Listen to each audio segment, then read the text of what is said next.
ஒரு அடர்ந்த காட்டில் ஒரு சிங்கம் வாழ்ந்து வந்தது. அந்தக் காட்டில் நிறைய குள்ளநரி, முதலை போன்ற தந்திரமான விலங்குகளும் இருந்தன. அந்தக் குள்ளநரியும் முதலைகளும் மாறி மாறி தந்திரம் செய்து காட்டின் தலைமை பொறுப்பை தவறான வழியில் பிடித்துக் கொண்டன.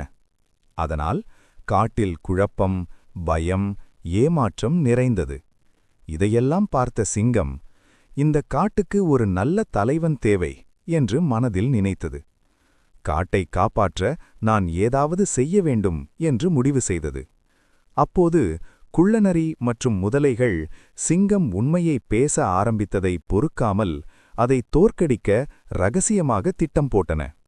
இந்த நிலைமையை அறிந்த காட்டு மக்கள், சிங்கம்தான் நமக்கான உண்மையான தலைவன் என்று உணர்ந்தார்கள்.